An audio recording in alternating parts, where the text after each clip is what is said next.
नमस्ते मित्रों, कैसे हैं आप सब लोग। तो चलिए आज की कहानी की शुरुआत करते हैं। कहानी की शुरुआत एक ब्राह्मण के घर से होती है।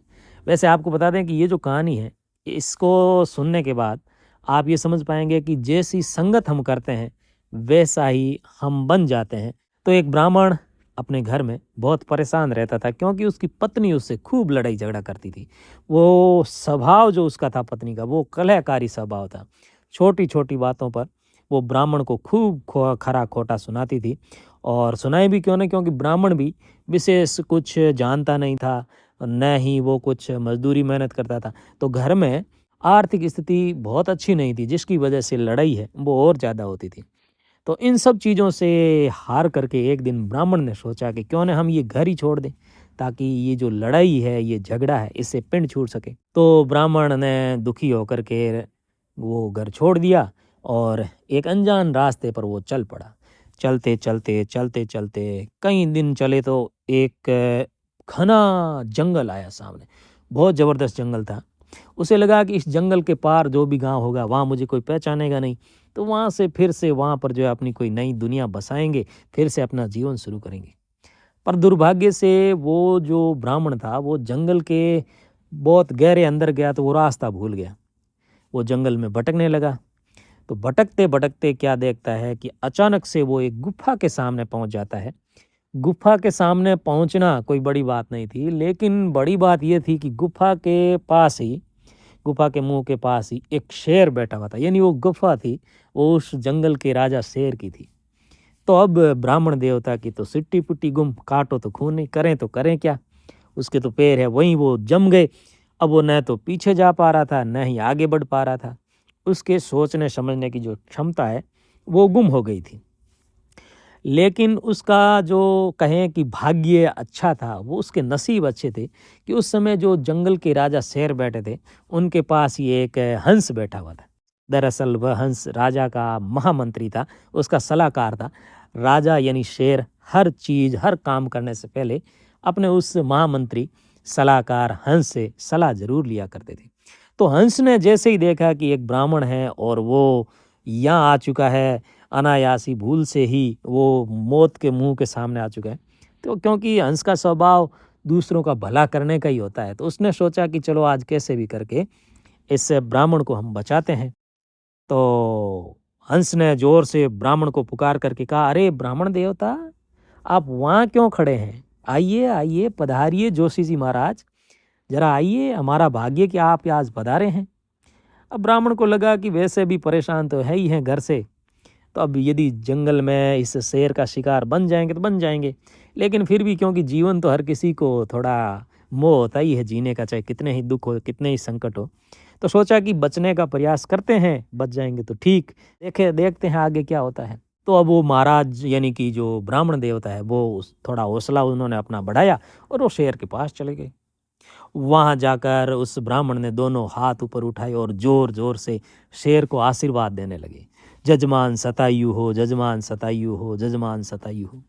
तो शेर को कुछ समझ में नहीं आया, तो उसने अपने महामंत्री या सलाहकार की तरफ देखा और पूछा कि ये कौन है और क्या कहना चाहता है।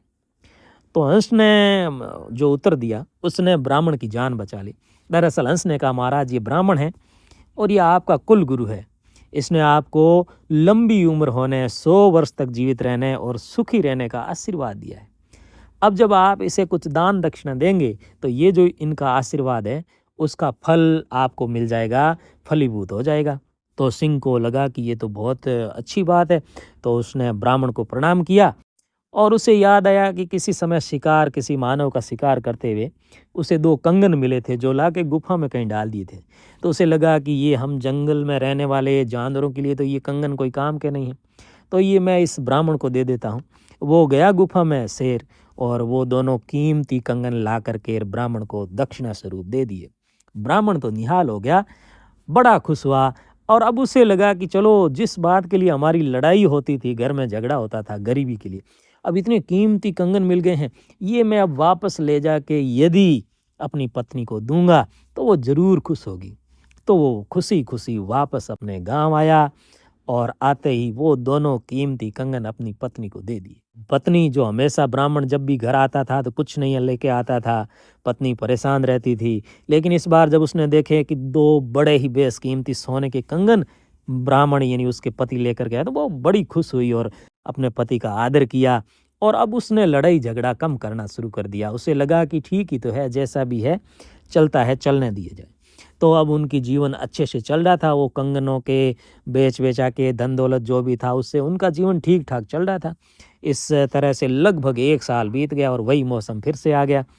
तो इस बार हालाँकि पत्नी की लड़ाई की वजह से नहीं, पर ब्राह्मण के दिमाग में ये आइडिया आया, उसने अपनी पत्नी से कहा कि सुनो, मैं उस शेर के पास वापस जाऊँगा और इस बार शायद कुछ और बेशकीमती हमें उपहार मिल जाए, जिससे हमारा जीवन और जो आसान हो जाएगा। अब वो लालचवश या फिर कहें कि लोभवश फिर से चला उस जंगल में जहाँ वो राजा, जंगल का राजा शेर रहता था। जाकर के उसने उसी गुफा के पास जाकर के प्रणाम किया शेर को।